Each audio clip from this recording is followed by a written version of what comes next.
प्यारे बच्चों नमस्कार। मैथमेटिक्स के इस वीडियो लेक्चर में आप सभी का स्वागत है।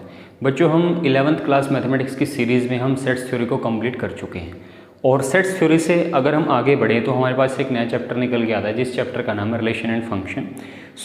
सेट्स थ्योरी को कंप्लीट करने के बाद अब हम एक नए चैप्टर के ऊपर मूव करने वाले हैं जिस चैप्टर का नाम रहेगा रिलेशन एंड फंक्शन। अब हम डिस्कशन करेंगे रिलेशन एंड फंक्शन के ऊपर। रिलेशन एंड फंक्शन के अंदर भी अगर मुझे एक रिलेशन एंड फंक्शन का एक कंप्लीट पैकेज तैयार करना हो तो सबसे पहले मुझे उसके लिए रिलेशन के ऊपर डिस्कशन करना पड़ेगा और फिर मैं डिस्कशन करूंगा फंक्शन के ऊपर। और रिलेशन के ऊपर भी जाने से पहले मुझे कुछ बेसिक चीज़ों के ऊपर रिवाइज करना पड़ेगा, क्योंकि जब तक आप उन बेसिक कंसेप्ट को अच्छे से नहीं सीखोगे तब तक आप रिलेशन और फंक्शन के कंसेप्ट को अच्छे से नहीं समझ पाओगे।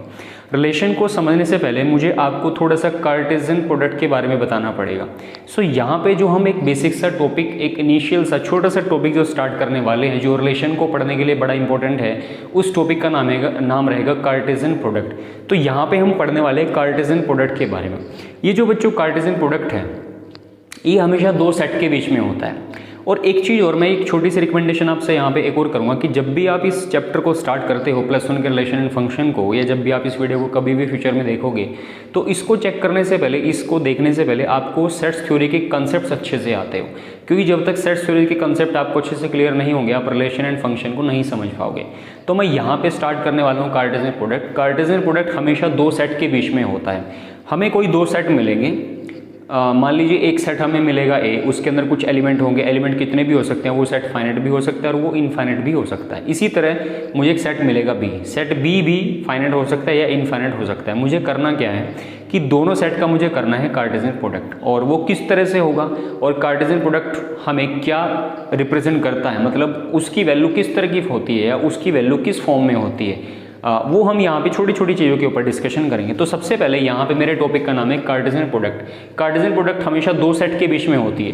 कार्टेशियन प्रोडक्ट दो सेट के बीच में भी हो सकती है, तीन के बीच में भी हो सकती है, लेकिन कम से कम कार्टेशियन प्रोडक्ट को करने के लिए मुझे दो सेट की आवश्यकता होती है बच्चों। यहाँ पे जो पहला सेट मैंने ए लिया, उस सेट में मेरे पास एलिमेंट है 1, 2, 3। सेट ए में तीन एलिमेंट हैं 1, 2, 3। सेट बी में एलिमेंट मेरे पास है बच्चों 4, 5। मुझे करना क्या है, मुझे ए और बी का कार्टेशियन प्रोडक्ट करना है बच्चों। ए भी एक सेट है, बी भी एक सेट है, दोनों ही फाइनाइट सेट हैं। फाइनाइट सेट का मतलब ये हो गया कि ऐसे सेट जिनके एलिमेंट को आप काउंट कर सकते हो। तो इस सेट के अंदर कितने एलिमेंट है बच्चों 3, इसके अंदर कितने एलिमेंट है 2। तो मुझे ए और बी का करना है कार्टेशियन प्रोडक्ट। अब ए और बी का अगर मुझे कार्टेशियन प्रोडक्ट करना हो तो बच्चों उसको लिखने का तरीका कुछ इस तरीके से रहेगा, मतलब कि मुझे क्या करना पड़ेगा, पहले मैं लिखूंगा ए को, फिर मैं लगाऊंगा मल्टीप्लिकेशन का साइन, मैं लगाऊंगा क्रॉस का साइन, फिर मैं लगाऊंगा बी, मतलब कि ए क्रॉस बी। ए क्रॉस बी का मतलब ये हो गया बच्चों ए और बी की मैं कार्टेशियन प्रोडक्ट करने की कोशिश कर रहा हूँ, या मैं ए और बी का कार्टेशियन प्रोडक्ट निकालने की कोशिश कर रहा हूँ। और यहाँ पे बच्चों जो ए और बी का जो कार्टेशियन प्रोडक्ट आता है, उसका ये जो कार्टेशियन प्रोडक्ट हमें मिलता है ये भी बच्चों अपने आप में एक सेट ही होता है। और हमेशा हम सेट को कुछ इस तरह की ब्रैकेट में उसको नोटेशन देने की कोशिश करते हैं। जैसे मान लीजिए सेट ए है, अब ये जो ए सेट है इसमें जो तीन एलिमेंट है 1, 2, 3, इनकी कलेक्शन को मैंने इस तरह की ब्रैकेट में यूज़ किया है, उनको बंद कर दिया, मतलब कि तीनों एलिमेंट को मैंने इस तरह की ब्रैकेट में एनक्लोज कर दिया, बंद कर दिया। तो ये मेरे पास सेट बनेगा, मतलब कि सेट को रिप्रेजेंट करने का जो तरीका है वो इस ब्रेसेस के द्वारा होता है। ये तो हम समझ चुके हैं सेट्स थ्योरी के अंदर बड़े अच्छे तरीके से। यहाँ पे जो कार्टेशियन प्रोडक्ट है बच्चों वो अपने आप में एक सेट ही होता है, ठीक है। तो यहाँ पे जो भी मुझे एलिमेंट मिलेगा, कुछ भी मिलेगा, उसको मैं कुछ इस तरह की ब्रैकेट में ही बंद करूंगा। अब हम चलते हैं मेन चीज़ के ऊपर कि हमें कार्टेशियन प्रोडक्ट करना कैसे है। जैसे मान लीजिए बच्चों सेट ए का पहला एलिमेंट है कौन 1, सेट ए का दूसरा एलिमेंट है 2, सेट ए का तीसरा एलिमेंट है 3, सेट बी का पहला एलिमेंट है 4, सेट बी का दूसरा एलिमेंट बच्चों क्या है 5। अब सेट ए का जो पहला एलिमेंट है 1 और सेट बी का जो पहला एलिमेंट है 4, मुझे करना क्या है, मुझे 1, 4, मतलब कि मुझे 1 और 4 को लेकर के एक ऑर्डर्ड पेयर बनाना है। अभी बच्चों ऑर्डर्ड पेयर क्या होता है, ऑर्डर्ड पेयर, पेयर का मतलब होता है जोड़ा, पेयर का मतलब क्या होता है जोड़ा। जब भी हम दो वैल्यू को इकट्ठा करके लिखना चाहें, मान लीजिए मेरे पास एक वैल्यू है 1 और एक वैल्यू मेरे पास है 2, तो अगर मुझे 1 और 2 को मिला करके एक ऑर्डर्ड पेयर बनाना हो तो मैं 1 को लिखूंगा पहले, 2 को लिखूंगा बाद में, और इसको मैं कुछ इस तरह की राउंड ब्रैकेट के अंदर बंद करूंगा। तो ये जो कंप्लीट एक्सप्रेशन बच्चों मेरे पास बनता है ये मेरे पास होता है एक ऑर्डर्ड पेयर। तो यहाँ पे मैंने इस एलिमेंट 1, ए के एलिमेंट का, ए का मैंने एलिमेंट लिया 1, बी का एलिमेंट मैंने लिया 4, तो 1 और 4 को लेकर के बच्चों मैंने एक बना दिया ऑर्डर्ड पेयर। तो इस कार्टेशियन प्रोडक्ट के अंदर जो सबसे पहला एलिमेंट होगा वो बनेगा 1, 4 का ऑर्डर्ड पेयर। अब मुझे करना क्या है, मैंने यहाँ पे सेट ए का एलिमेंट लिया 1, तो 1 को मैंने सेट बी के पहले एलिमेंट 4 के साथ लिखा, फिर मैं इसी 1 को लिखूंगा 5 के साथ।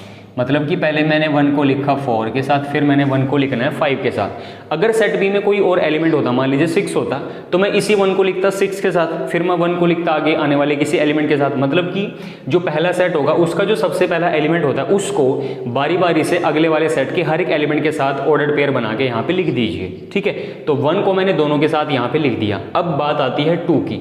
अब 2 को सिमिलरली 2 का ऑर्डर्ड पेयर बनेगा 4 के साथ, और इसी तरह 2 का फिर ऑर्डर्ड पेयर बनेगा 5 के साथ। जैसे पहले 1 का बना 4 के साथ, 1 का बना 5 के साथ, 2 का बनेगा 4 के साथ, फिर 2 का बनेगा 5 के साथ। इसी तरह सेट ए का अगला एलिमेंट कौन है? 3। तो 3 का जो ऑर्डर्ड पेयर बनेगा बच्चों वो बनेगा पहले 4 के साथ, और फिर 3 का जो ऑर्डर्ड पेयर बनेगा बच्चों वो बनेगा 5 के साथ। तो ये जो मुझे एक रिजल्ट मिला है, ये जो एक कंप्लीट सेट बना है बच्चों, ये सेट मेरे लिए काम कर रहा है ए और बी के कार्टेशियन प्रोडक्ट का।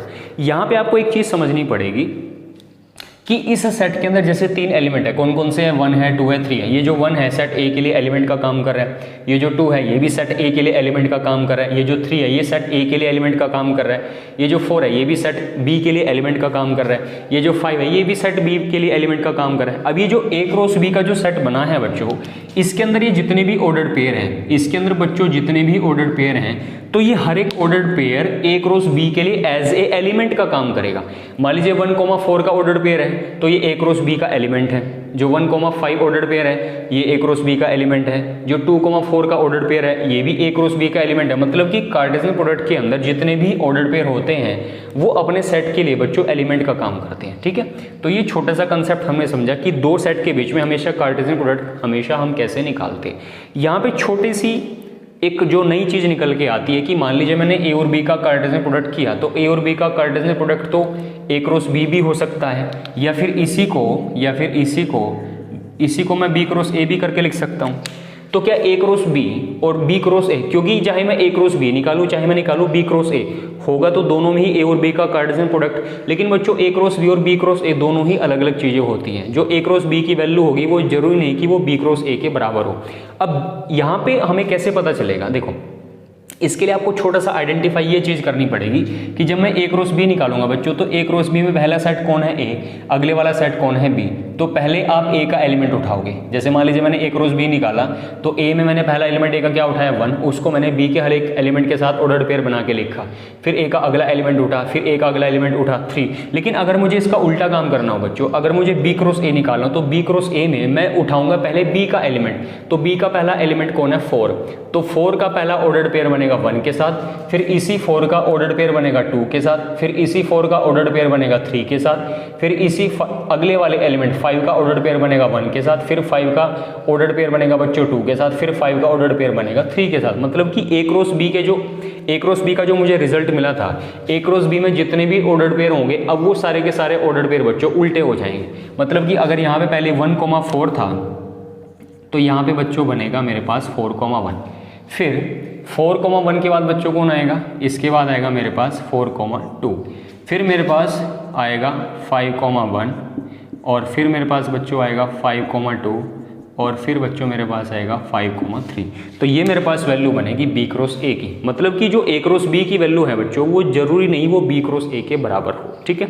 तो यहाँ पे हमने ए क्रॉस बी निकालने की कोशिश की, फिर हमने बी क्रॉस ए निकालने की कोशिश की। हमने ये भी समझा कि ए क्रॉस बी एक डिफरेंट चीज़ होती है और बी क्रॉस ए होती है एक डिफरेंट चीज़, ठीक है। इसको अगर मैं थ्योरी में समझाने की कोशिश करूं बच्चों, अगर मैं ए और बी का जो कार्टेशियन प्रोडक्ट होता है, मान लीजिए उसको मैं थ्योरेटिकल एक स्टेटमेंट की फॉर्म में अगर मैं उसको कन्वर्ट करने की कोशिश करूं, तो वो कुछ इस तरीके से हो सकता है बच्चों। मान लीजिए यहाँ पे मैंने लिखा ए क्रॉस बी, ठीक है। ए क्रॉस बी के अंदर ऑर्डर्ड पेयर आएगा, ए क्रॉस बी के अंदर ऑर्डर्ड पेयर आएगा। मान लीजिए वो ordered pair A comma B की फॉर्म का है। अब इसमें जो बच्चों स्मॉल ए होगा वो बिलोंग करेगा आपका बी से, और स्मॉल बी आपका बिलोंग करेगा बी से। कुछ इस तरह का। मतलब कि आप ये चीज़ सेट्स थ्योरी में समझ चुके हो कि किसी भी सेट को रिप्रेजेंट करने के दो तरीके होते हैं। एक तो होता है उसको टेबुलर फॉर्म में कन्वर्ट करो, एक होता है उसको सेट बिल्डर फॉर्म में कन्वर्ट करो। तो बच्चों जो कार्टेशियन प्रोडक्ट है वो भी तो अपने आप में एक सेट होगा, तो उस कार्टेशियन प्रोडक्ट को भी एक्सप्रेस करने के दो तरीके हो सकते हैं। अभी जो मैंने आपको A cross B, B cross A को लिख के दिखाया, वो ए क्रॉस बी और बी क्रॉस ए को रिप्रेजेंट करने का तरीका हुआ टेबुलर फॉर्म में, क्योंकि ए क्रॉस बी और बी क्रॉस ए अपने आप में एक सेट होते हैं। लेकिन अगर मुझे ए क्रॉस बी को सेट बिल्डर फॉर्म में लिखना हो तो उसका सेट बिल्डर फॉर्म का तरीका लिखने का ये रहेगा। मतलब कि इसके अंदर ऑर्डर्ड पेयर आएगा, ठीक है। ऑर्डर्ड पेयर हमेशा ए कोमा बी का होगा, और अगर मैं ए क्रॉस बी निकाल रहा हूँ तो जो पहला एलिमेंट ए होगा वो हमेशा ए से बिलोंग करेगा। ये चीज़ ध्यान देने वाली है।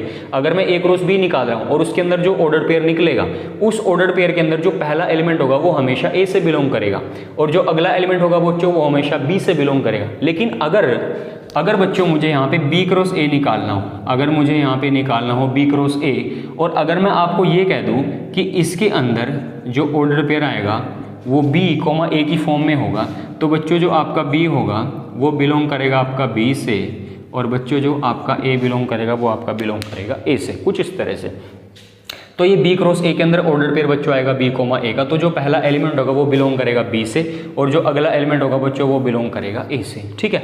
अगर आप बी कोमा ए की जगह ए कोमा बी करते हो तो फिर आपको लिखना पड़ेगा कि जो पहला एलिमेंट होगा ए वो बिलोंग करेगा बी से, और बी आपका बिलोंग करेगा ए से, ठीक है। तो आप वो तो कैसे भी लिखो, मैं इसको बी कोमा ए लिखूं या ए कोमा बी लिखूं, बस मुझे ये बताना पड़ेगा कि जो हर एक ऑर्डर पेयर के अंदर जो पहला एलिमेंट होता है वो पहले वाले सेट से बिलोंग करेगा, और हर एक ऑर्डर पेयर के अंदर जो अगले वाला एलिमेंट होगा वो अगले वाले सेट से बिलोंग करेगा। तो ये छोटा सा कंसेप्ट हुआ बच्चों ए और बी के कार्टेशियन प्रोडक्ट के ऊपर, ठीक है। अब मैं यहाँ पे छोटी सी नेक्स्ट चीज़ के ऊपर मूव करूँगा। बच्चों आपको ये पता है जब आपने सेट्स थ्योरी को कंप्लीट किया तो वहाँ पे आपने कुछ सेट्स के जैसे मान लीजिए मेरे पास एक सेट ए है, ठीक है। मान लीजिए मेरे पास एक सेट है ए है, सेट ए के बच्चों अंदर एलिमेंट कितने हैं 1, 2, 3, और बच्चों सेट बी के अंदर एलिमेंट मेरे पास कौन है 4, 5। तो मुझे क्या करना है, मुझे ये बताना है, मुझे निकालना है बच्चों एन ऑफ ए। अब ये बच्चों एन ऑफ ए का क्या मतलब होता है, ये आप सेट्स थ्योरी में पढ़ भी चुके हो। एन ऑफ ए का मतलब होता है ए का कार्डिनल नंबर, ए का कार्डिनल नंबर, ठीक है। एन ऑफ ए का मतलब होता है बच्चों कार्डिनल नंबर निकालना, कार्डिनल नंबर। अब कार्डिनल नंबर किसका बच्चों ए का। कार्डिनल नंबर का मतलब क्या होता है बच्चों, एन ऑफ ए का मतलब ये हो गया कि ए के अंदर कितने एलिमेंट है, ए कौन, ए मेरे पास एक सेट ए है, सेट ए के अंदर बच्चों कितने एलिमेंट है 3, तो एन ऑफ ए मेरा कितना बनेगा, एन ऑफ ए बच्चों मेरा बनेगा 3। ए का एन ऑफ ए का मतलब सेट ए के अंदर कितने एलिमेंट है, मतलब उसके एलिमेंट की काउंटिंग कितनी है, तो सेट ए के अंदर बच्चों कितने एलिमेंट है 3, तो एन ऑफ ए मेरे पास कितना बनेगा 3। इसी तरह एन ऑफ बी मेरे पास कितना बनेगा बच्चों, एन ऑफ बी मेरे पास बनेगा 2। बी के अंदर कितने एलिमेंट है 2, तो एन ऑफ बी मेरे पास कितना बनेगा 2। तो यहाँ पे मेरा आपको बताने का सिर्फ पर्पज ये है कि बच्चों अगर मैं ए क्रॉस बी निकालूं, मतलब कि ए और बी का जो कार्टेशियन प्रोडक्ट है वो निकालूं, और मैं ए क्रॉस बी के अंदर चेक करना चाहता हूं कि टोटल वहां पे कितने एलिमेंट है, तो बच्चों इसका एक फॉर्मूला होता है छोटा सा। इसका फॉर्मूला ये होगा बच्चों n of A cross n of B. मतलब कि अगर मुझे n of A cross B निकालना तो उसका फॉर्मूला होगा बच्चों n of A cross n of B. तो इसकी वैल्यू, अब मान लीजिए आप यहाँ पे ए क्रॉस बी निकालोगे जो हमने अभी थोड़ी देर पहले निकाली, तो वहाँ पे बच्चों टोटल 6 ऑर्डर पेयर निकले थे। कितने ऑर्डर पेयर निकले थे 6। और आप ये देखो एन ऑफ ए कितना है 3, मल्टीप्लाई एन ऑफ बी बच्चों कितना है 2, तो 3 × 2 कितना बनेगा 6 बनेगा। मतलब कि ये हुआ कि अगर मैं ए क्रॉस बी के अंदर जितने भी ऑर्डर पेयर हैं वो जो order pair A cross B के लिए एलिमेंट का काम करेंगे, अगर मैं उनको काउंट करना चाहता हूं तो बच्चों वो हमेशा 6 ऑर्डर पेयर ही निकलेंगे, ना 6 से कम निकलेंगे ना 6 से निकलेंगे ज़्यादा। अब ऐसा क्यों, क्योंकि एन ऑफ ए कितना है 3, एन ऑफ बी कितना है 2। तो जब मैं n of A cross B निकालने की कोशिश करूंगा तो उसका फॉर्मूला कितना होगा बच्चों n of A cross n of B. N of A की वैल्यू कितनी बच्चों 3 और एन ऑफ बी की वैल्यू कितनी हुई 2, तो 3 × 2 कितना बनेगा 6। मतलब कि जो ए क्रॉस बी के अंदर जो एलिमेंट आएंगे, जो ऑर्डर पेयर आएंगे वो हमेशा 6 होंगे। अगर सेट ए और सेट बी कुछ इस तरीके से होगा, ना 6 से कम होगा बच्चों ना 6 से होगा ज़्यादा। तो ये हमने छोटी सी सेकंड सिचुएशन को कंप्लीट किया। यहाँ पे बच्चों आपको कुछ इस तरह की कंडीशन भी देखने को मिल सकती है कि मान लीजिए मुझे सेट ए मिला है, और कोई मुझे ये कह दे कि आप ए क्रॉस ए निकाल के दिखाओ, मतलब कि ए क्रॉस ए निकालो, मतलब कि ए का कार्टेशियन प्रोडक्ट करो ए के साथ, ए का, अब तक तो हमने ए का कार्टेशियन प्रोडक्ट बी के साथ किया और बी का ए के साथ किया, मतलब कि हमें दो सेट अलग अलग मिलते थे, यहाँ पे हमें एक ही सेट मिला और ए का मुझे ए के साथ ही कार्टेशियन प्रोडक्ट करना है। अब ये कैसे पॉसिबल होगा? ये बिल्कुल पॉसिबल है। इसके लिए बच्चों आप क्या करो कि सेट ए को दोबारा लिख लो। सेट ए को मैंने क्या कर लिया? दोबारा लिख लिया। अब सेट ए के अंदर एलिमेंट यहाँ पे बच्चों कौन है? 1, 2, 3। यहाँ पे भी मैंने क्या लिखा? 1, 2, 3। मुझे करना क्या है? मुझे ए क्रॉस ए निकालना है बच्चों। तो ए क्रॉस ए बड़ा सिंपल है भाई। सबसे पहले एलिमेंट कौन है? 1 का बना 1 के साथ ऑर्डर्ड पेयर, फिर इस 1 का बनेगा 2 के साथ 1, 2, फिर बनेगा 1, 3, फिर बच्चों बनेगा 2, 1, फिर बनेगा 2, 2, फिर बनेगा 2, 3, फिर बनेगा बच्चों 3, 1, फिर बनेगा 3, 2, फिर बनेगा 3, 3। तो जो ए क्रॉस ए के अंदर जो ऑर्डर पेयर बच्चों आएंगे वो कुछ इस तरह के होंगे। सबसे पहले आपके पास आएगा 1, 1, फिर आपके पास आएगा बच्चों 1, 2, फिर आपके पास आएगा 1, 3, फिर आपके पास आएगा 2, 1, फिर आपके पास आएगा बच्चों 2, 2, फिर आपके पास आएगा बच्चों 2, 3, फिर आपके पास आएगा बच्चों 3, 1, फिर आपके पास आएगा बच्चों 3, 2 और फिर आपके पास बच्चों आएगा 3, 3। अब यहाँ पे 1, 1, 1, 2, 1, 3, 2, 1, 2, 2, 2, 3, 3, 1, 3, 2 और 3, 3।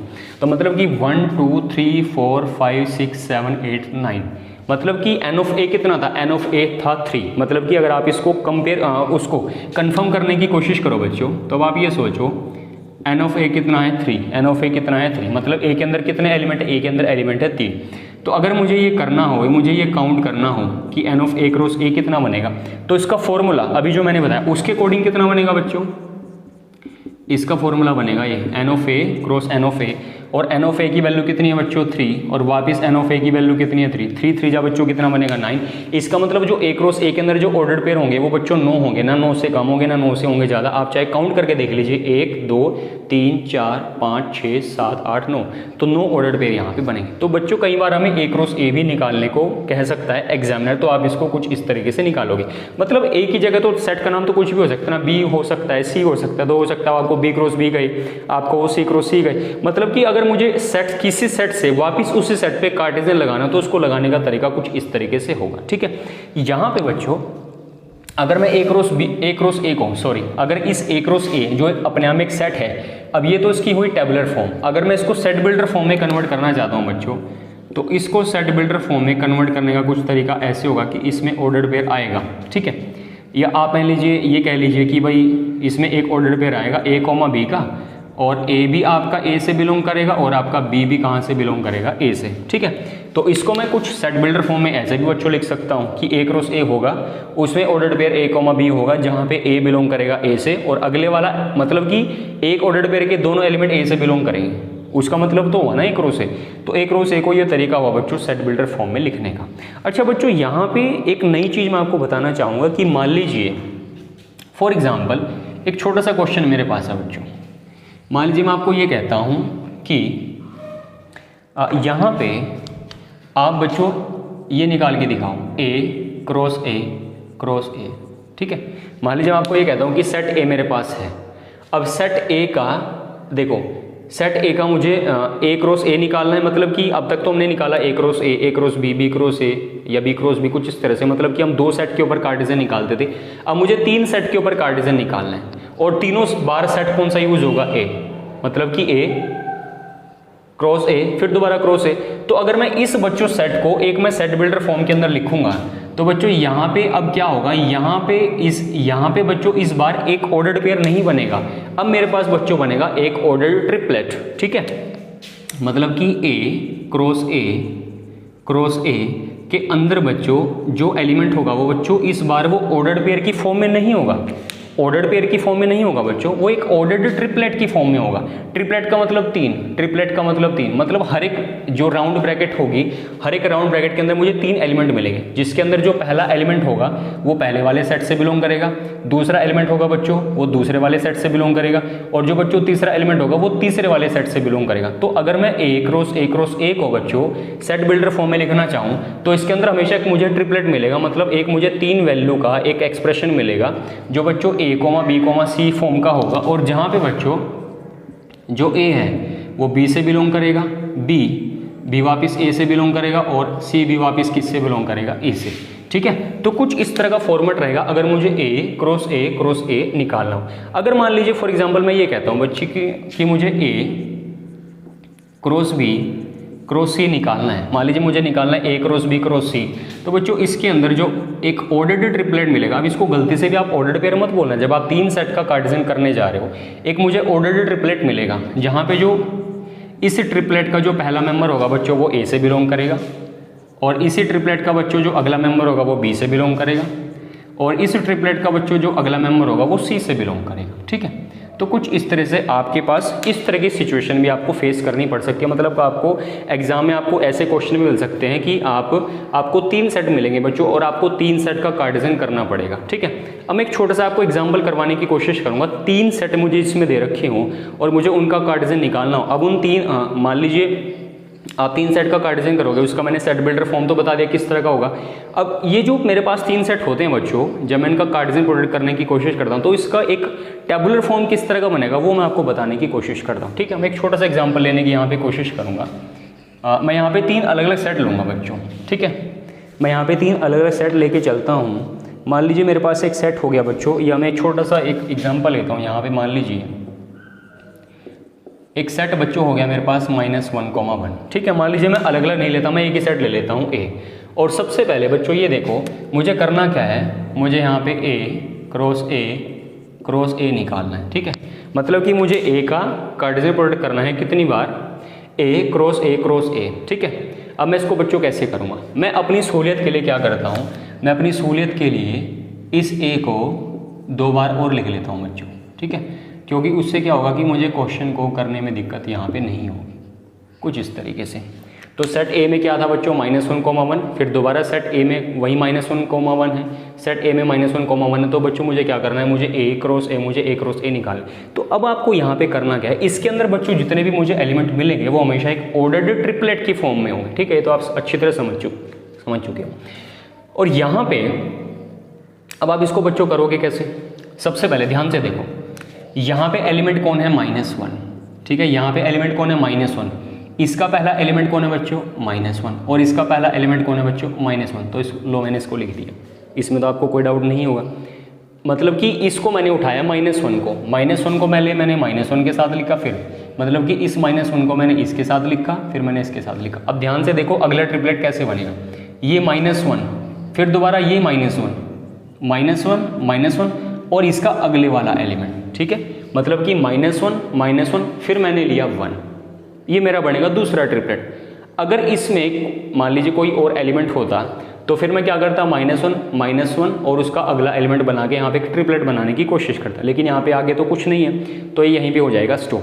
तो मतलब कि ये हुआ -1 का एक नया ट्रिपलेट बना, फिर बना -1 फिर बना 1। अब जो अगला मेरे पास बच्चों ट्रिपलेट होगा वो कुछ इस तरीके से होगा, इसमें -1 आएगा, फिर मेरे पास ये 1 आएगा बच्चों, अब मेरे पास ये आएगा 1 और इस 1 के साथ बच्चों ये लगेगा -1, और इसी तरह फिर मेरे पास एक बनेगा -1, फिर मेरे पास बच्चों बनेगा 1, फिर मेरे पास बनेगा ये वाला 1। तो यहाँ पे आप ध्यान से देखो, सबसे पहले मैंने -1 लिया, ये बना, फिर मेरे पास बना -1, फिर मेरे पास 1 बनेगा, फिर मैंने लिया -1 ये बना, फिर मैंने लिया -1 और 1 मैंने ये बना। ठीक है, अब मैं करने क्या वाला हूँ कि यहाँ पे मुझे अब अगला एलिमेंट चेंज करना पड़ेगा बच्चों। ठीक है, अगला एलिमेंट मेरे पास ए का क्या बनेगा, वो मेरे पास बनेगा 1, और जो बच्चों मेरे पास अगला ऑर्डर पेयर बनेगा वो मेरे पास बनेगा 1, और फिर मेरे पास बनेगा इसका -1, और फिर मेरे पास ये बनेगा -1। ठीक है, कुछ इस तरीके से। और अगला जो बच्चों मेरे पास ऑर्डर पेयर बनेगा वो बच्चों मेरे पास बनेगा 1 -1, और फिर मेरे पास बच्चों बनेगा 1 -1, और फिर बच्चों मेरे पास बनेगा 1 और 1। ठीक है, तो ये बच्चों मेरे पास ए क्रॉस ए मेरे पास यहाँ पे आके खत्म होगा। अब ए के अंदर कितने एलिमेंट है, 2, इस ए के अंदर कितने एलिमेंट है, 2, इस ए के अंदर कितने एलिमेंट है, 2। अगर मैं इनकी 2 × 2 करूँ बच्चों, तो 2 × 2 कितना हुआ 4 × 2 कितना हुआ बच्चों 8। तो इसके अंदर जितने भी टोटल ट्रिपलेट बनेंगे वो टोटल कितने होने चाहिए, 8 होने चाहिए। तो पहला ट्रिपलेट, दूसरा, तीसरा, चौथा, 5वां, छठा, सातवां, आठवां, तो टोटल बच्चों मेरे पास बन चुके हैं 8 ट्रिपलेट। तो इस तरीके से आप 3 सेट का कार्टेशियन प्रोडक्ट भी कर सकते हो। अब मान लीजिए आपको सेट ए मान लीजिए यहाँ पे मिला और यहाँ पे आपको सेट बी मिला होता, उसके अंदर कुछ और एलिमेंट होते, आपको यहाँ पे सेट सी मिला होता, उसके अंदर कुछ और एलिमेंट होते, तो उनको करने का भी तरीका कुछ इस तरीके से रहेगा। तो मतलब कि जब भी आप 3 सेट का कार्टेशियन प्रोडक्ट करोगे तो आप उसको टेबलर फॉर्म में कुछ इस तरीके से लिखोगे और उसका जो सेट बिल्डर फॉर्म है वो तो मैं आपको समझा ही चुका हूँ, ठीक है। अब मैं बच्चों करने क्या वाला हूँ, मैं छोटी छोटी 3-4 कंडीशन के ऊपर आपसे बात करूँगा ऑर्डर्ड पेयर को लेकर के, ठीक है। बच्चों जो सबसे पहली कंडीशन मेरे पास निकल के आती है वो कंडीशन कुछ इस तरीके से होगी। जो पहली कंडीशन बच्चों मेरे पास है, फॉर एग्जाम्पल मान लीजिए मैं क्वेश्चन लेने की कोशिश करता हूँ बच्चों, ठीक है। यहाँ पे एक छोटा सा क्वेश्चन बच्चों मेरे पास है, मान लीजिए मेरे पास ये हो गया x/3, ठीक है। एक क्वेश्चन बच्चों मेरे पास है x/3 1 x/3 + 1 और बच्चों एक यहाँ पे मेरे पास एलिमेंट है y -2/3 = बच्चों मेरे पास रहेगा 5/3 और उसके बाद मुझे रहेगा 1/3, ठीक है। तो ये एक मेरे पास एक ऑर्डर्ड पेयर है बच्चों, ये मेरे पास क्या है, ये मेरे पास एक ऑर्डर्ड पेयर है। इस ऑर्डर्ड पेयर के अंदर जो पहला एलिमेंट है वो x/3 + 1, ये जो x/3 + 1 है ना बच्चों, ये कंप्लीट एक पहला एलिमेंट है इस ऑर्डर्ड पेयर का। और जो y -2/3 है ये भी कंप्लीट एक एलिमेंट है इस ऑर्डर्ड पेयर का। मतलब कि x/3 + 1 एक अलग एलिमेंट है, y -2/3 एक अलग वैल्यू है। इन दोनों वैल्यू को मिलाकर के बच्चों एक कंप्लीट ऑर्डर्ड पेयर बना है। और बच्चों इस ऑर्डर पेयर के अंदर पहला एलिमेंट है 5/3, अगला एलिमेंट कितना है 1/3। तो यहाँ पे एक छोटी सी कंडीशन ये निकल के आती है बच्चों कि अगर 2 ऑर्डर पेयर के बीच में बराबर वाला साइन लगा हो, मतलब कि मैं आपको सिर्फ ये बताना चाहता हूँ कि जो 2 ऑर्डर पेयर होते हैं, 2 ऑर्डर पेयर्स जितने भी बच्चों ऑर्डर पेयर होते हैं आर इक्वल वो इक्वल होंगे सिर्फ एक कंडीशन पे। 2 ऑर्डर पेयर हमेशा इक्वल होंगे सिर्फ एक कंडीशन पे, अगर उनकी करस्पॉन्डिंग पोजीशन वाला एलिमेंट बराबर हो। अगर उनकी करस्पॉन्डिंग पोजीशन वाला एलिमेंट बराबर होगा तभी बच्चों 2 ऑर्डर पेयर बराबर हो सकते हैं। मान लीजिए इस ऑर्डर पेयर के अंदर पहला एलिमेंट है x/3 + 1, इस ऑर्डर पेयर के अंदर पहला एलिमेंट है 5/3। तो ये जो पहला एलिमेंट होगा इस ऑर्डर पेयर का, अगर ये सामने वाले ऑर्डर पेयर के पहले एलिमेंट के बराबर हो जाए, और दूसरी बात ये इस ऑर्डर पेयर का जो दूसरा एलिमेंट होगा वो इस ऑर्डर पेयर के दूसरे एलिमेंट के बराबर हो जाए, अगर ये दोनों कंडीशन बच्चों सेटिस्फाई हो जाती हैं तो दोनों ऑर्डर पेयर हमेशा बराबर होंगे, ठीक है। मान लीजिए मैं एक एग्जांपल लेने की कोशिश करता हूँ। मान लीजिए मेरे पास यहाँ तो हो गया बच्चों xy, ठीक है। एक बच्चों ऑर्डर पेयर मेरे पास हो गया x, y का। और बच्चों यहाँ पे या मैं इसको इस क्वेश्चन को मैं कंप्लीट कर देता हूँ, यहीं से आपको समझ में आ जाएगा। 2 ऑर्डर पेयर इक्वल होंगे if element of corresponding position, अगर बच्चों जो एलिमेंट होगा किसका करस्पॉन्डिंग पोजीशन का, if element of corresponding position are equal, अगर जो बच्चों करस्पॉन्डिंग पोजीशन का जो एलिमेंट हो अगर वो बच्चों बराबर हो जाए तो हमारे पास 2 ऑर्डर पेयर यहाँ पे बराबर हो जाते हैं, ठीक है। मैं एक काम करता हूँ बच्चों, अब यहाँ पे इस क्वेश्चन में क्या डाउट है, इस क्वेश्चन में दिक्कत ये है कि उसने ये हमसे पहले ही बोला हुआ है कि 2 ये जो ऑर्डर पेयर है वो बराबर हैं। वो हमसे पहले ही बोल रहा है कि दोनों ऑर्डर पेयर बराबर हैं, क्योंकि अगर लेफ्ट हैंड साइड में एक ऑर्डर पेयर है, राइट हैंड साइड में एक ऑर्डर पेयर है और उनके बीच में साइन लगा हो बराबर का, तो इसका मतलब ये हुआ कि वो ऑटोमेटिकली बराबर है। बस वो हमसे x और y की वैल्यू मांग रहा है। उसने हमसे ये कहा है कि भाई आप वैल्यू निकालो, आप वैल्यू किसकी निकालो, आप x और y की वैल्यू निकालो। उसने हमसे ये बोला बच्चों, उसने हमसे कहा कि आप x और y की वैल्यू निकालो। लेकिन देखो, जब आप x और y की वैल्यू तब तक नहीं निकाल पाओगे जब तक आपको इस कंडीशन के बारे में नहीं पता होगा, ठीक है।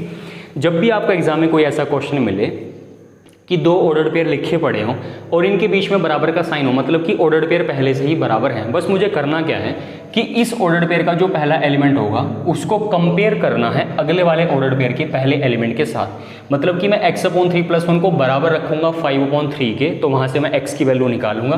फिर मैं y -2/3 को बराबर रखूंगा 1/3 के, तो मैं वहाँ से y की वैल्यू निकालूंगा। लेकिन वो मैं तभी कर पाऊंगा जब मुझे इस कंडीशन के बारे में नॉलेज होगी, ठीक है। तो हमने ये सीखा कि कोई भी 2 ऑर्डर पेयर बराबर तभी होंगे जब उनके करस्पॉन्डिंग पोजीशन में जो एलिमेंट पड़े हैं वो बच्चों हमेशा बराबर होंगे। तो मैं यहाँ पे इस क्वेश्चन में एक छोटी सी प्रॉब्लम है, मैं x और y की वैल्यू निकालने की कोशिश करता हूँ बच्चों, ठीक है। तो मुझे करना क्या है, कुछ नहीं करना, सिंपल सा काम करना है कि जो x/3 + 1 है उसको बच्चों मुझे कंपेयर करना है 5/3 के साथ, ठीक है। और यहाँ से मुझे x की वैल्यू निकालनी है, ठीक है। तो x/3 1 मेरा इधर जाएगा, ये बनेगा x/3 बच्चों, ये बनेगा 5 - 3, ये मेरे पास बनेगा बच्चों 2/3, और 3 से 3 बच्चों जब कटेगा तो x की वैल्यू मेरे पास कितनी बनेगी, x की वैल्यू बच्चों मेरे पास बनेगी यहाँ पे 2, x की वैल्यू बच्चों मेरे पास कितनी बनी 2। इसी तरह मैं इस एलिमेंट को कंपेयर करूँगा y - 2/3 को बच्चों मैं कंपेयर करूँगा 1/3 के साथ, और जब मैं यहाँ से y की वैल्यू निकालने की कोशिश करता हूँ बच्चों, तो y मेरे पास बनेगा 1 + 2/3, और बच्चों मेरे पास बनेगा 3/3, और यहाँ पे मेरे पास बनेगा 1। तो बच्चों यहाँ पे x की वैल्यू कितनी आ चुकी है 2, और y की वैल्यू कितनी आ चुकी है 1। तो ये छोटा सा क्वेश्चन था एक्सरसाइज का, मैंने क्वेश्चन एक्सरसाइज को उठाया ताकि मैं इस कंडीशन को आपको मैं इस कंडीशन को अच्छे से समझा सकूँ, ठीक है। तो आप ध्यान रखो, अपने माइंड में रखो कि जब भी दो ऑर्डर पेयर बराबर होते हैं वो तभी बराबर होंगे जब उनकी करस्पॉन्डिंग पोजिशन पर लिखा हुआ एलिमेंट बराबर होगा। मतलब कि ऑर्डर पेयर का पहला एलिमेंट लेफ्ट हैंड साइड का जो ऑर्डर पेयर होगा उसका जो पहला एलिमेंट होगा वो राइट हैंड साइड में लिखे हुए ऑर्डर पेयर के पहले एलिमेंट के बराबर होता है। इसी तरह दूसरा पोजीशन में जो एलिमेंट होगा वो दूसरे वाले के बराबर होगा, अगर मान लीजिए तीसरा एलिमेंट भी होगा वो तीसरे वाले एलिमेंट के बराबर होगा। तो इस तरह से आप काफ़ी सारे वेरिएबल्स की वैल्यू को एलिमिनेट कर सकते हो, ठीक है। यहाँ पे बच्चों मैं एक छोटी सी कंडीशन आपको ये बताना चाहता हूँ कि मान लीजिए, अब देखो अब तक हमने जितना भी कार्टेशियन वाला काम किया उसमें हमें जो दो सेट मिलते थे, मान लीजिए हमें ए सेट मिलता था, बी सेट मिलता था, तो वो हमें फाइनाइट मिलते थे। अब मान लीजिए मैं छोटा सा एक काम करता हूँ, मैं छोटी सी अपनी कंडीशन को चेंज कर देता हूँ। मान लीजिए मुझे ये सेट मिला, मुझे क्या सेट मिल गया, एक सेट मिल गया ए। अब ये सेट इनफाइनाइट है, इसके अंदर मुझे नहीं पता कितने एलिमेंट है, इनफाइनाइट सेट हो गया। और इसी तरह अब मैंने बी सेट ले लिया, बच्चों 4,5, और बी को मैंने ले लिया फाइनाइट सेट, ठीक है। ए को मैंने ले लिया इनफाइनाइट और बी को बच्चों मैंने ले लिया फाइनाइट। तो मैं यहाँ पे ये बताना चाहता हूँ कि अगर ए और बी दोनों में कोई एक सेट इनफाइनाइट हो या फिर दोनों ही इनफाइनाइट हो जाए, ध्यान से सुनना इस कंडीशन को। अगर सेट ए और सेट बी, मतलब कि जिन दो सेट की आप कार्टेशियन निकालने की कोशिश कर रहे हो उन दोनों सेट में या तो कोई एक सेट इनफाइनाइट हो, या तो ए इनफाइनाइट हो और बी फाइनाइट हो, या फिर ए फाइनाइट हो और बी इनफाइनाइट हो, या फिर दोनों ही ए और बी इनफाइनाइट हो जाएं, तो इनका बच्चों जो कार्टेशियन प्रोडक्ट निकलेगा वो भी इनफाइनाइट सेट ही निकलेगा। मतलब कि यहाँ पे मैं आपको ये बताना चाहता हूँ कि अगर मैं एन ऑफ ए निकालूँ और मान लीजिए एन ऑफ ए मेरे पास इनफाइनाइट है, एन ऑफ ए का मतलब मैं ए के एलिमेंट को काउंट नहीं कर सकता, तो एन ऑफ ए मेरे पास कितना आ गया, इनफाइनाइट, ठीक है। और मान लीजिए एन ऑफ बी बच्चों मेरे पास आ गया फाइनाइट, कि मैं बी के एलिमेंट को काउंट कर सकता हूँ। तो बच्चों जब मैं n of A cross B निकालने की कोशिश करूँगा, तो वो बच्चों हमेशा इनफाइनाइट ही निकलेगा। मतलब कि अगर दोनों इनफाइनाइट हो जाएं तो भी ए क्रॉस बी इनफाइनाइट, अगर दोनों में से कोई एक बच्चों इनफाइनाइट होगा तो भी ए क्रॉस बी हमेशा इनफाइनाइट ही निकलेगा। तो ये छोटी सी कंडीशन थी बच्चों कि अगर सेट ए मुझे इनफाइनाइट मिले, सेट बी मुझे मिले फाइनाइट, या फिर मुझे ए मिले फाइनाइट और बी मुझे मिले इनफाइनाइट, या फिर ए और बी दोनों ही इनफाइनाइट मिले, तो बच्चों इन तीनों ही कंडीशन में जो ए क्रॉस बी निकलेगा, जो n of A cross B निकलेगा बच्चों, वो हमेशा रहेगा इनफाइनाइट। तो हमने इस कंडीशन को भी कंप्लीट किया, ठीक है। और नेक्स्ट क्वेश्चन बच्चों मेरे पास है, नेक्स्ट क्वेश्चन में बच्चों मेरे पास एक मान लीजिए मेरे पास एक नेक्स्ट क्वेश्चन है बच्चों मेरे पास मेरे पास इसमें मेरे पास एक सेट ए है, ठीक है। और सेट ए के अंदर बच्चों मेरे पास एलिमेंट है 1,2, एक सेट मेरे पास बी है बच्चों, और बी के अंदर जो एलिमेंट है वो है बच्चों 3,4, ठीक है। और मुझे करना क्या है, मुझे एक छोटा सा काम करना है, मुझे एक वैल्यू निकालनी है, और वैल्यू मुझे किस तरीके से निकालनी है, ए क्रॉस बी इंटरसेक्शन 5 की, ठीक है। ये मुझे इसकी वैल्यू निकालनी है। अब आप कहोगे भाई ये क्या डिफरेंट सी चीज़ आ गई। सेट ए मुझे मिला 1,2, सेट ए के अंदर बच्चों दो एलिमेंट है, सेट बी के अंदर बच्चों 3,4, सेट बी के अंदर भी बच्चों दो एलिमेंट है। मुझे करना क्या है, मुझे ए का कार्टेशियन प्रोडक्ट निकालना है बी इंटरसेक्शन इन्फिनिटी के साथ। तो इस तरह की प्रॉब्लम को जब बच्चों में सोल्व करने की कोशिश करूंगा तो हमेशा हम क्या करेंगे, पहले ये जो ब्रैकेट आप इसको सोल्व करो, मतलब कि आप पहले बी इंटरसेक्शन 5 निकालने की कोशिश करो।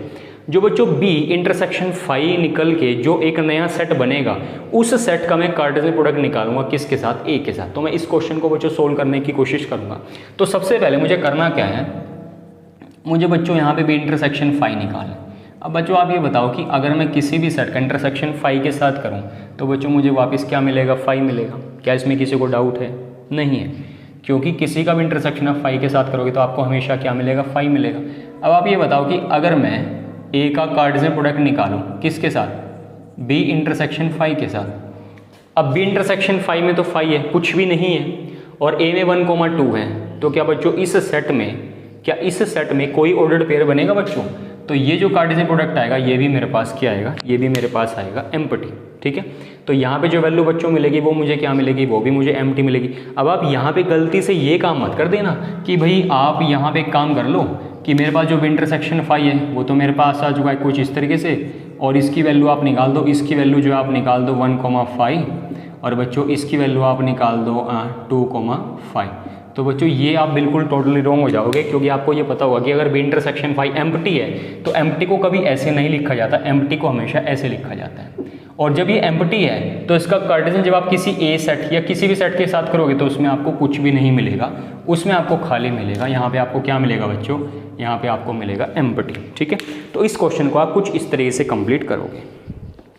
नाउ बच्चों मैं यहाँ पे एक नेक्स्ट क्वेश्चन के ऊपर मूव करूँगा। अब मुझे करना क्या है, मुझे थोड़ा सा उल्टा काम दिया हुआ है, मतलब कि मुझे ए क्रॉस बी पहले से मिला हुआ है, मुझे ए क्रॉस बी पहले से मिल गया, मुझे कार्टेशियन प्रोडक्ट पहले से मिला हुआ है, बस मुझे ए और बी की वैल्यू को अलग अलग बताने की सेट ए के अंदर कौन कौन सा एलिमेंट आएगा, ए क्रॉस बी को आइडेंटिफाई करके, और सेट बी के अंदर कौन कौन सा एलिमेंट होगा।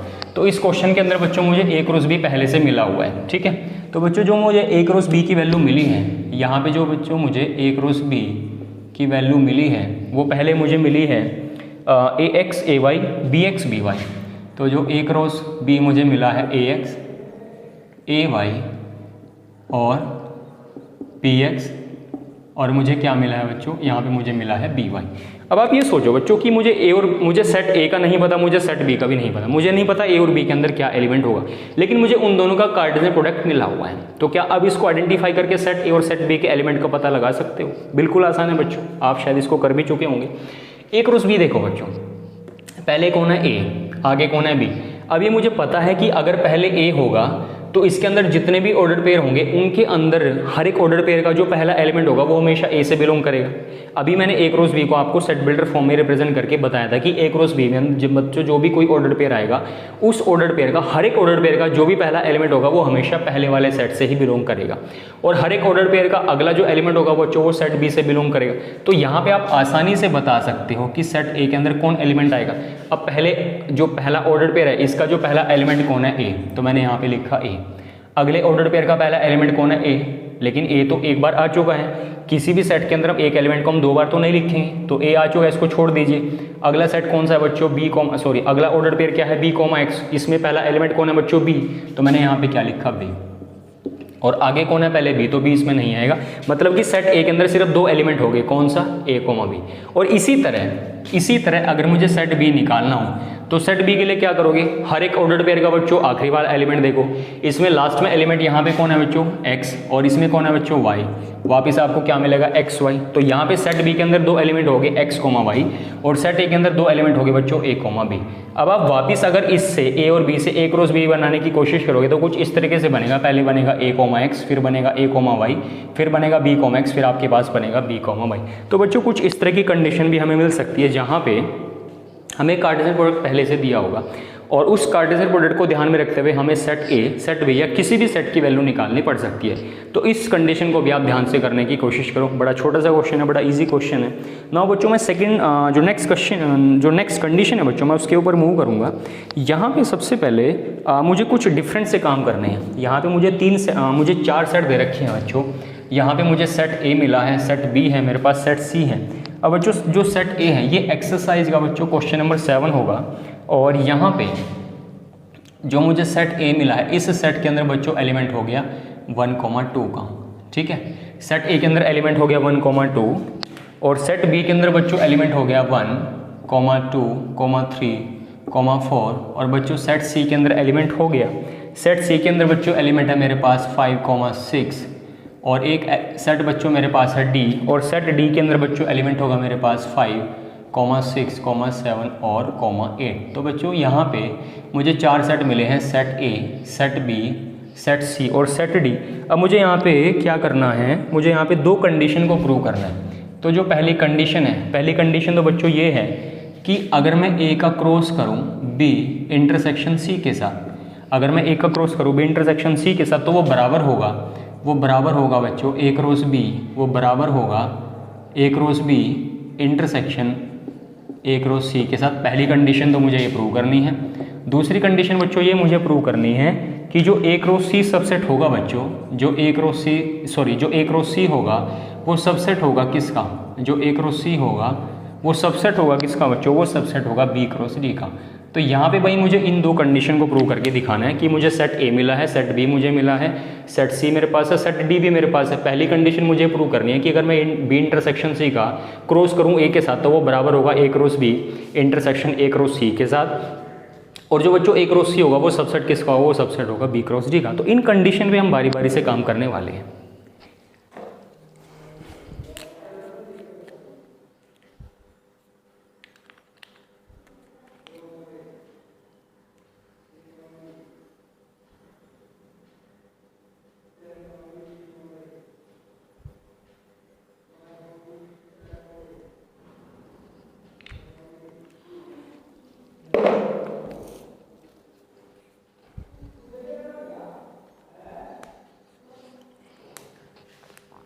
तो बच्चों उसको स्टार्ट करते हैं फर्स्ट पार्ट को, ठीक है।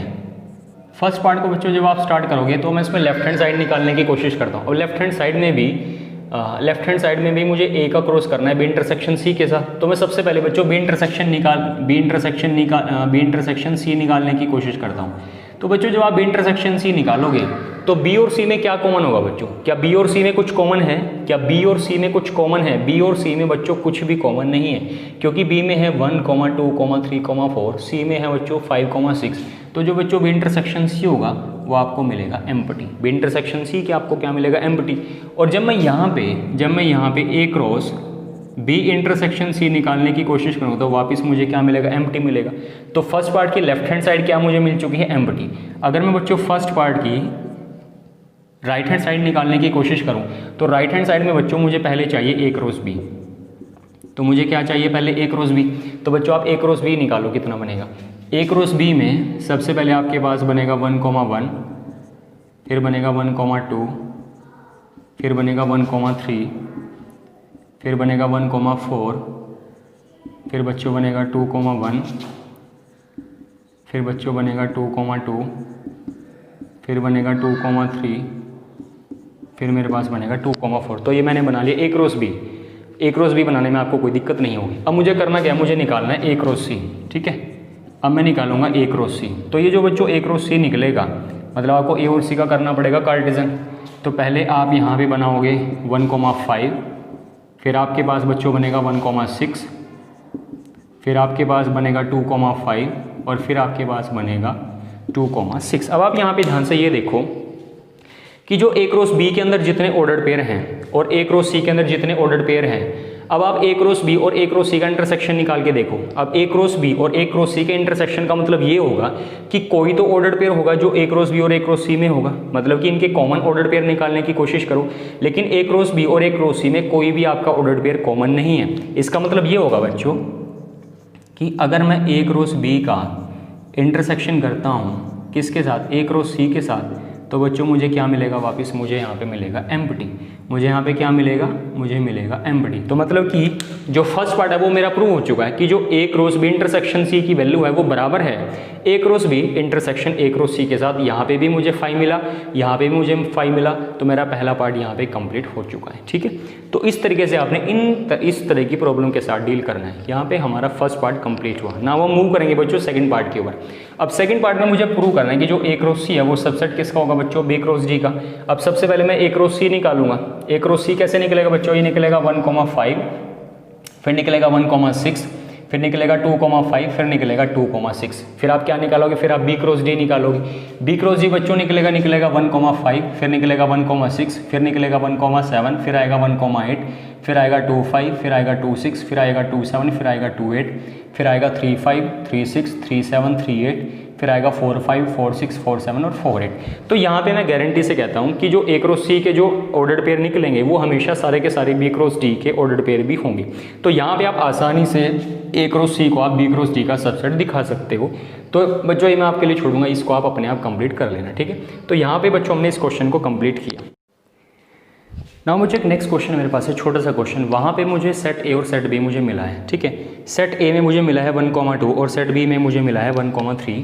तो यहाँ पे मुझे एक सेट ए मिला है बच्चों, सेट ए के अंदर एलिमेंट है 1,2 और बच्चों सेट बी के अंदर एलिमेंट है 1,3। ठीक है, तो इसने मुझे ये पूछा है कि जब आप ए क्रॉस बी निकालोगे उसके मैक्सिमम कितने सबसेट बन सकते हैं। ठीक है, सो क्वेश्चन यहाँ पे कुछ इस तरीके से है, how many subset of A cross B. ठीक है बच्चों, क्वेश्चन यहाँ पे कुछ इस तरीके से होगा कि जो ए क्रॉस बी मेरे पास होगा उसके मैक्सिमम कितने सबसेट बनेंगे। अब ये मैं आपको सेट्स थ्योरी में अच्छे से समझा चुका हूँ कि पावर सेट का मतलब क्या होता है। मान लीजिए मेरे पास कोई सेट है, तो उस सेट के मैक्सिमम जितने भी सबसेट बन सकते हैं उन सभी सबसेट का जब मैं कलेक्शन बनाता हूं तो मेरे पास वो बनता है पावर सेट। लेकिन यहाँ पे पावर सेट की बात तो नहीं हो रही, यहाँ पे मुझे करना क्या है, मुझे सबसे पहले ए क्रॉस बी निकालना है और ए क्रॉस बी का जो भी मुझे एक सेट बनेगा, ए क्रॉस बी का जो भी एक नया सेट बनेगा उस सेट के मैक्सिमम कितने सबसेट बनेंगे, मुझे यहाँ पे काम थोड़ा सा कुछ इस तरह का करना है। तो सबसे पहले बच्चों मैं ए क्रॉस बी निकालने की कोशिश करता हूँ। यहाँ पे मैं ए क्रॉस बी अगर निकालता हूँ बच्चों, तो ए क्रॉस बी के अंदर बच्चों पहला ऑर्डर्ड पेयर बनेगा 1,3 का, फिर अगला ऑर्डर्ड पेयर बनेगा बच्चों 1,4 का, फिर अगला ऑर्डर्ड पेयर बनेगा 2,3 का और फिर अगला ऑर्डर्ड पेयर पास बनेगा 2,4 का। तो सेट ए के अंदर बच्चों कितने एलिमेंट है 2, सेट बी के अंदर कितने एलिमेंट है 3 और ए क्रॉस बी के अंदर बच्चों कितने एलिमेंट है 4। पहला एलिमेंट ये, दूसरा एलिमेंट ये, तीसरा एलिमेंट ये और चौथा एलिमेंट ये। मतलब कि यहाँ पे अगर मैं n of A cross B निकालूँ तो n of A cross B बच्चों कितने मिलेगा 4। और ये चीज़ मैं आपको सेट थ्योरी में समझा चुका हूँ कि किसी भी सेट के मैक्सिमम कितने सबसेट निकल सकते हैं। और उसका मैंने बच्चों आपको एक फॉर्मूला भी बताया था, उसका फॉर्मूला बच्चों होता है 2 की पावर n। उसका फॉर्मूला क्या होता है, उसका फॉर्मूला होता है 2 की पावर n।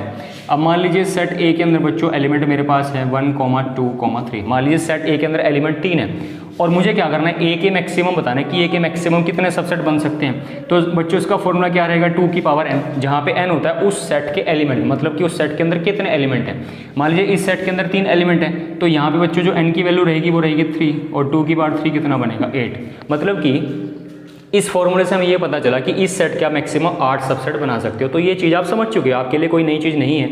उसी तरह इसी चीज़ को बच्चों मुझे अप्लाई करना है ए क्रॉस बी के ऊपर, क्योंकि ए क्रॉस बी भी अपने आप में एक सेट है। तो इस सेट के अंदर बच्चों कितने एलिमेंट है 4, 1 2 3 4। तो जब मैं इस सेट के सबसेट बनाने की कोशिश करूंगा बच्चों, तो यहाँ पे फॉर्मूला लगेगा 2 की पावर n और यहाँ पे n का काम कितना करेगा 4। तो बच्चों इसके अंदर जो मैक्सिमम सबसेट बनेंगे 2 की पावर 4 और 2 की पावर 4 का मतलब कितना होगा बच्चों 16। तो मतलब कि आप ए क्रॉस बी के मैक्सिमम 16 सबसेट बना सकते हो। ए क्रॉस बी के आप मैक्सिमम कितने सबसेट बनाओगे बच्चों 16। तो 16 मेरा इस क्वेश्चन का आंसर होगा। तो बच्चों इस तरीके से आपको कोई क्वेश्चन मिल सकता है जहाँ पे आपको ए क्रॉस बी निकालने को कहेगा, फिर आपको ए क्रॉस बी के क्या निकालने होंगे सबसेट। तो वो सबसेट मेरे पास मैक्सिमम यहाँ पे इस क्वेश्चन के लिए कितने बनेंगे बच्चों, वो बनेंगे 16। ठीक है, नाउ बच्चों मैं एक नए क्वेश्चन के ऊपर मूव करने वाला हूँ, जिस क्वेश्चन के अंदर मुझे एन ऑफ ए मिला है 3। एन ऑफ ए मुझे कितना मिला है 3, मतलब सेट ए के अंदर 3 एलिमेंट है। एन ऑफ बी मुझे मिला है 2, मतलब सेट बी के अंदर 2 एलिमेंट है और मुझे ए क्रॉस बी दिया हुआ है। मुझे देखो यहाँ पे मुझे सेट ए और सेट बी नहीं मिला, मुझे एन ऑफ ए मिला है, एन ऑफ बी मिला है और ए क्रॉस बी मिला है। मतलब कि ए और बी का कार्टेशियन प्रोडक्ट मुझे पहले से मिल चुका है। ए क्रॉस बी के अंदर बच्चों जो ऑर्डर पेयर होगा वो आएगा x,1, फिर आएगा y,2, फिर आएगा z,1। मतलब कि यहाँ पे ए क्रॉस बी के अंदर बच्चों कितने ऑर्डर पेयर दे रखे हैं 3। अब आप ये सोचो कि अगर ए के अंदर 3 एलिमेंट होंगे, अगर ए के अंदर 3 एलिमेंट होंगे और एन ऑफ बी के अंदर 2 एलिमेंट होंगे और इसने मुझे कुछ एलिमेंट दे रखे हैं किसके, ए क्रॉस बी के। इसने मुझे कुछ एलिमेंट ए क्रॉस बी के दे रखे हैं। ए क्रॉस बी के जो मुझे एलिमेंट है, मतलब कि जो एक्चुअल में कोई ऑर्डर पेयर है वो है x,1, फिर है y,2, फिर मेरे पास होगा z,1। अब मुझे यहाँ पे क्या करना है, मुझे सेट ए और सेट बी के एलिमेंट को मुझे बताना है कि क्या क्या होगा। अब आप ये सोचो, ये क्वेश्चन तो पहले भी कर चुके हैं। ए क्रॉस बी के अंदर जो हर एक ऑर्डर पेयर होगा उसका जो पहला एलिमेंट होगा वो सेट ए के अंदर आएगा। मतलब कि सेट ए के अंदर आपको मिलेगा x, y, z। सेट ए के अंदर आपको क्या मिलेगा, ये मिलेगा आपको x, y, z। इसी तरह बच्चों अगर मैं सेट बी की बात करूँ, सेट बी में पहला एलिमेंट कौन होगा बच्चों 1 होगा और फिर मेरे पास कौन होगा 2। ठीक है, अब यहाँ पे ए मेरे पास क्या बनेगा x आएगा, फिर अगले वाले ऑर्डर पेयर का पहला एलिमेंट y आएगा, फिर आगे मेरे पास आएगा z। इसी तरह बच्चों जो मेरे पास सेट b बनेगा वो मेरे पास बनेगा 1, वो मेरे पास बनेगा 2। और वैसे भी उसने बोला था एन ऑफ ए कितना है 3, तो ए के अंदर कितने एलिमेंट हो गए 3। एन ऑफ बी कितना है 2, तो बी के अंदर कितने एलिमेंट हो गए 2। तो उसकी कंडीशन बोली हुई सेटिस्फाई हो रही है। तो बस मुझे यहाँ पे ए निकालना था और मुझे यहाँ निकालना था बी। और यहाँ पे एक छोटी सी बच्चों स्टेटमेंट में शायद छोटी सी गड़बड़ ये है किसने ए क्रॉस बी को पूरा करके नहीं दिया, क्योंकि अगर एन ऑफ ए 3 है, एन ऑफ बी 2 है, तो ए क्रॉस बी के अंदर बच्चों जो एलिमेंट होंगे, मतलब जो n of A cross B होगा वो 3 × 2 मतलब कि 6 होगा, मतलब कि यहाँ पे 6 ऑर्डर्ड पेयर बनने चाहिए।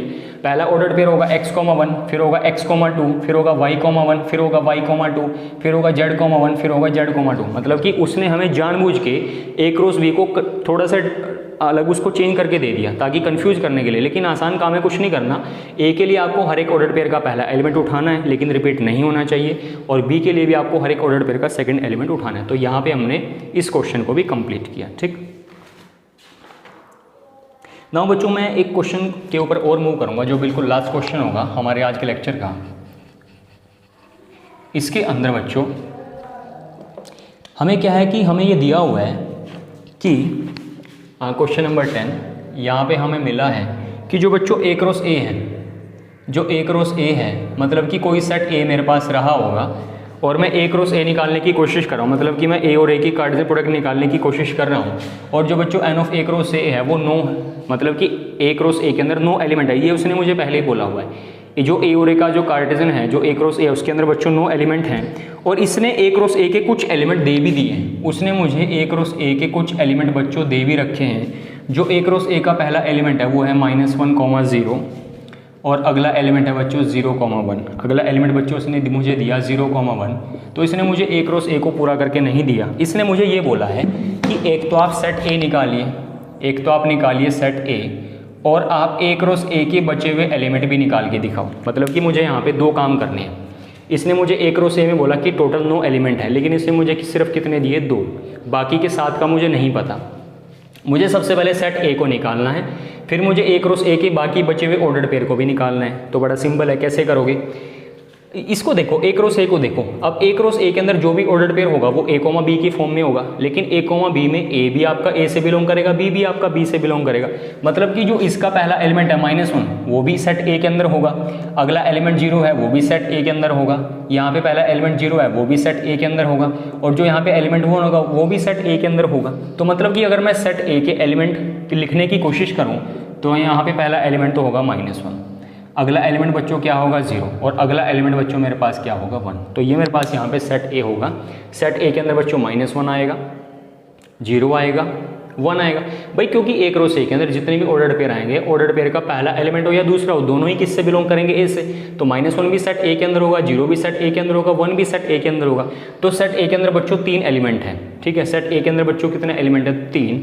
और अगर मैं ए क्रॉस ए निकालने की कोशिश करूं, मतलब कि ए का कार्टेशियन ए के साथ, तो इसने मुझे 2 एलिमेंट तो दे रखे हैं, मुझे बाकी के 7 निकालने हैं। तो वो 7 कैसे निकले होंगे, या मैं ये कहूँ कि आप ए क्रॉस ए को पूरा ही लिख दीजिए। तो ए क्रॉस ए को जब आप पूरा लिखोगे तो कुछ इस तरीके से होगा कि जो पहला ऑर्डर्ड पेयर आपके पास बनेगा वो बनेगा -1, 1, ठीक है।